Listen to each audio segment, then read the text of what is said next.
Bueno, Olor a pasto recién cortado es el primer libro, digamos, de mi etapa como Facu Soto escritor. Había sacado 2 libros antes, cuando estudiaba psicología, a fines del año 1998, 99, por ahí.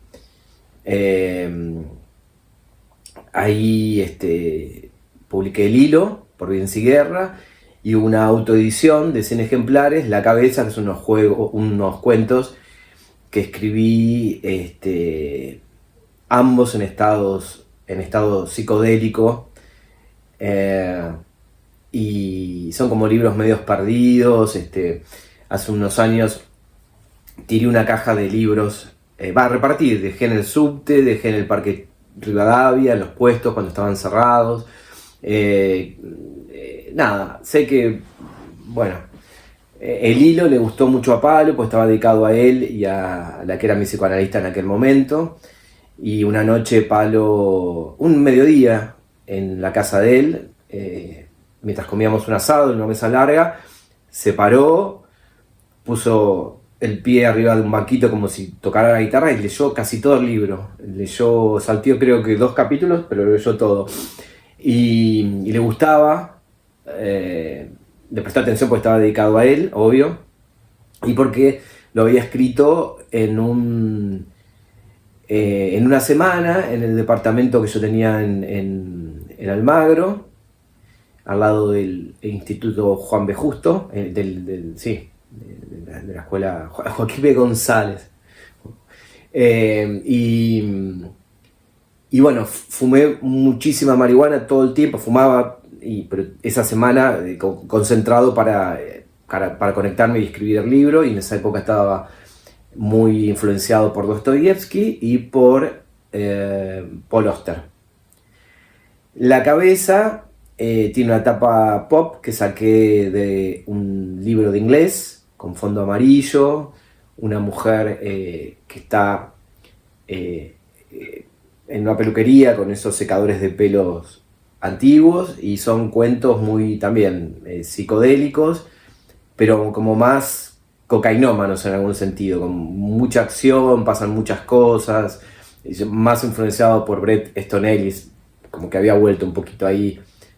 Pero bueno, Olor a pasto recién cortado es un libro muy chiquito que tiene que ver con Joshua. Joshua yo era muy amigo en esa época de él, y lo había conocido en Casa Brandon, en una lectura. Él siempre fue muy dulce, muy amigable conmigo, y en los últimos tiempos él estaba mal, irascible por toda la situación que estaba viviendo, ¿no? Situación de calle, etc. Y había propuesto a Nuru Bonsai ser el editor de una colección de libros queer, y me había convocado para publicar Juegos de Chicos, que yo ya lo venía trabajando, primero con Paula Jiménez y después con Ariel Bermani, y que salió por la editorial Conejos. Y yo quería que le pasara Juego de Chicos, pero Juego de Chicos ya estaba comprometido a ese libro. Entonces le pasé Olor a pasto recién cortado, que le súper gustó. Hablamos de hacer otros proyectos, de hecho tengo los mails y le había enviado unas escaletas de un cómics que él iba a hacer, hay unos bocetos que llegó a hacer, etc. Y bueno, eso quedó ahí. Y el proyecto que él tenía de dirigir esta colección queer se cayó también. Entonces dije, bueno, lo saco yo, este libro, ¿no?, para regalar a amigos. Pues ya había convocado a Ariel Bermani, a Pablo Pérez y a Mariano Blatt para que escribieran la contratapa. La tapa es de Rubén Gauna, y me gusta mucho el título, y creo que el título le gustó a mucha gente, Olor a pasto recién cortado, ¿no? Es un cuento tampoco largo, 40 y 50 páginas, y es donde comienzo con todo el tema de fútbol. Bueno, Olor a pasto recién cortado, lo iba a sacar Joshua, como decía. Fue una producción independiente que regalé, hice una presentación que estuvo muy buena en la librería Otras Letras en Palermo, cortamos la calle, pasó Pipo Pescador y se enojó y se armó todo un escándalo, yo me reía. Me dolió un poco porque digo, un chabón con humor que yo veía en la televisión y después verlo malhumorado no estaba bueno, pero bueno, es la otra cara. Es lo que dice siempre mi amigo Cocurto y mucha gente, que no está bueno conocer a sus ídolos o a escritores que uno admira o músicos, y es verdad, ¿no?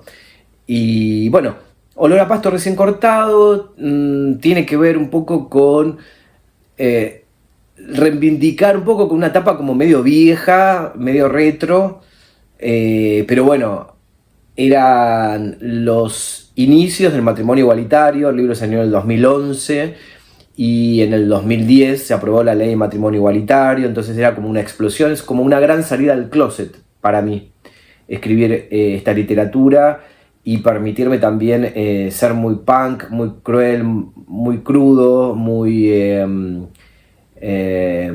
porno, muy explícito, ¿no? Me parecía que estaba bueno eso, mostrar algo que no se veía y también mostrar el lado de la masculinidad gay, digamos, ¿no? Después empecé a pensar otras cosas, a estudiar con los estudios queer y me fui para otro lado, pero digo, en su momento la literatura que había era o muy maricona, muy escasa, muy poca literatura gay, o literatura medio que había que leerla entre líneas, porque no era explícitamente gay, como las letras de Virus, por ejemplo, que estaban encriptadas. Yo ya había leído El ahijado de Oscar Hermes Villoldo y me compré todo lo que conseguí. Y Pablo Pérez me gustaba mucho y estaba un poco en esta línea, y Yoshua, que me mostraba los poemas que escribía, los cuentos, y también estábamos en esta línea de escribir como de manera bien explícita. Y bueno, fue como esa explosión y mostrar esto de, bueno, como que era un mensaje, una apertura, digamos, una salida del closet y una jugada social, digamos, que tenía que ver con la aceptación, digamos. Hoy no pienso lo mismo, pero en su momento iba un poco por ahí, era como visibilizarnos desde un lugar de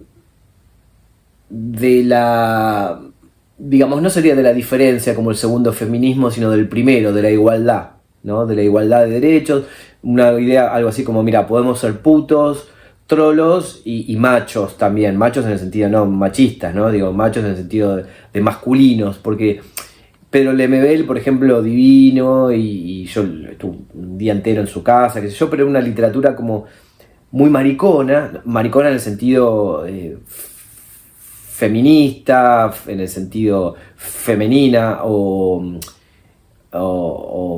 tirando más para el lado trans, más camp, digamos, y está buenísimo, ¿no? Como después, qué sé yo, otros escritores, pero no había esto, y esto me parecía como que, primero era lo que me salía, ¿no? Porque yo empecé a jugar en equipos de fútbol gay, y fue ahí donde encontré muchos pares, muchos amigues gays con los cuales podía hablar de lo que me pasaba, podíamos sentirnos libres, podíamos hacer comentarios de chicos que pasaban. Me acuerdo que una vez fuimos a jugar un campeonato a Zona Norte y volvíamos en el auto y mirábamos chicos y los chicos nos miraban, le decíamos cosas, no los típicos piropos de los héteros a las mujeres, pero sí hacíamos comentarios lindos, poéticos. Entonces me parece que tenía que ver un poco con reflejar esta idea política de que éramos iguales en algún sentido, ¿no? Después lo queer va a decir que no, que somos totalmente diferentes a los héteros como parte del régimen heterosexual, heteropatriarcal, salvo en la cama, ¿no? Pero bueno, esta explosión de literatura gay era un poco mostrar eso, ¿no? Que yo también lo mostraba de manera muy, muy explícita, ¿no? Los guachines, los pibes de barrio con gorrita tomando cerveza, y que cogían entre ellos, que mantenían códigos secretos, que también es un sector muy importante del ambiente gay o bisexual. Pasa que no se habla mucho de esto, ¿no? En esa época yo investigaba mucho a jugadores de fútbol y hice notas, fui a la AFA, y era la época en que empecé a escribir para el Soy de Página 12 también. Empecé escribiendo crónicas de cómo un equipo de fútbol gay miraba el mundial. Y ahí ponía comentarios que teníamos que eran muy desopilantes, ¿no? Te chuparía la transpiración, fue el título de una nota, y salió del comentario de un chico que miraba el partido con nosotros, ¿no? Una época muy linda, me acuerdo que en una época entrenábamos en Parque Sarmiento, y veía el atardecer, el sol, los edificios, los pajarracos arriba del arco, 20 y pico de personas gays charlando con mucha diversidad, y eso fue lo que me permitió escribir Juego de Chicos, ¿no?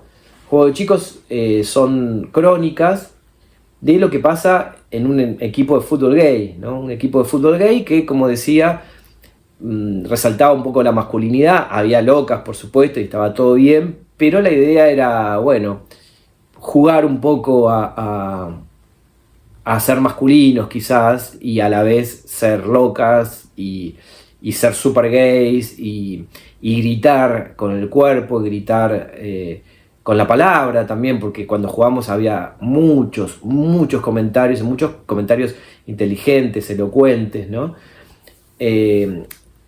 Y de esos relatos, de esas crónicas, hay una turquesa, que el procedimiento fue, yo llevaba la cámara de video, tengo muchos videos, cuando viajamos a Estados Unidos a jugar también, tengo mucho material grabado.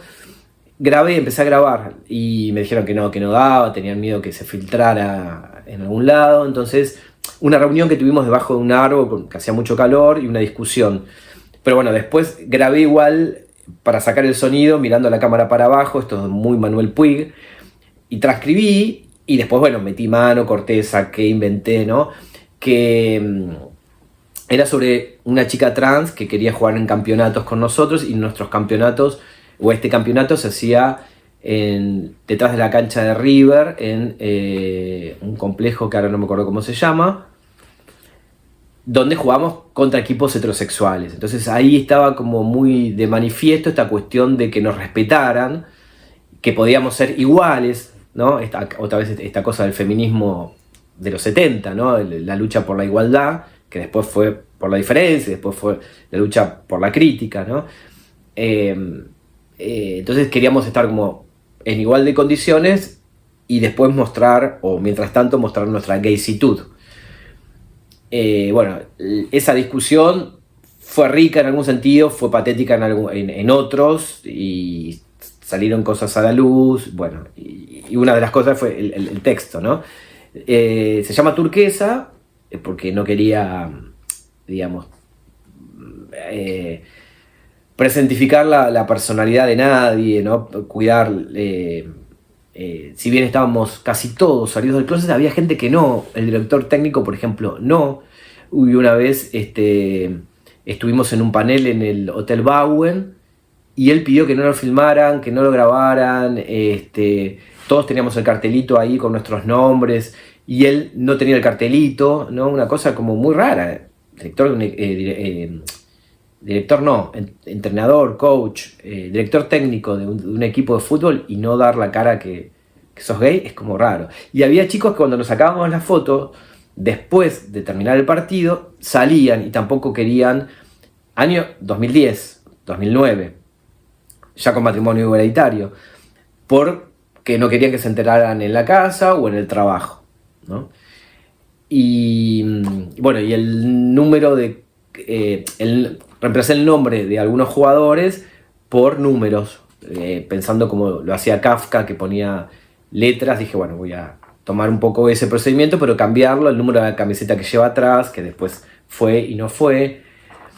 Tienen títulos, los textos, Turquesa, Fosforito, suplente la Buda, le salían gusanos de los dientes, vacas por las ventanillas, el partido en la tele, no se lo digas a nadie. El partido en la tele es de un chico que le está haciendo un pete a otro que es hetero y que mira un partido de fútbol mientras este chico se la chupa.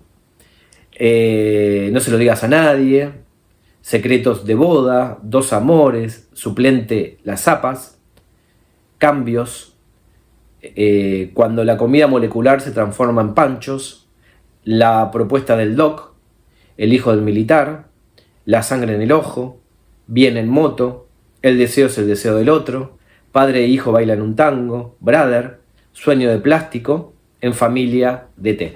Y cierra el libro con un partido de fútbol que jugamos bajo la lluvia, desnudos y muchos después de haber tomado un ácido.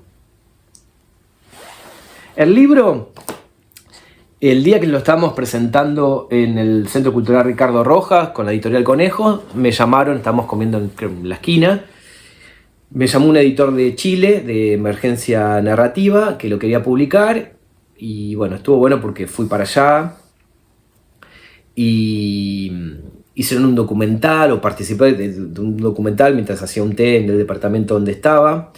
Lo presentó el Che de los Gays, el libro, me llevaron y me trajeron en auto, me trataban muy bien, estuvo buenísimo. Salió una primera edición de 1000 ejemplares, se volvió a editar con también 1000 ejemplares y otra vez más. Y después 2 ediciones más con otras tapas. Se estudia ya en la universidad, no sé en qué materia. Y después, unos años después, estaba leyendo en la Feria del Libro, se acercó un editor de Estados Unidos, de San Francisco, y me propuso traducirlo, publicarlo. Obviamente me pagaron por la traducción, etcétera, por los derechos. Así que está buenísimo estar traducido al inglés. Es un libro que al día de hoy mucha gente me habla o me conoce por ese libro, lo cual me parece que está bueno. Y es toda una etapa que yo creo que tiene que ver con eso, con una explosión, una salida del closet importante.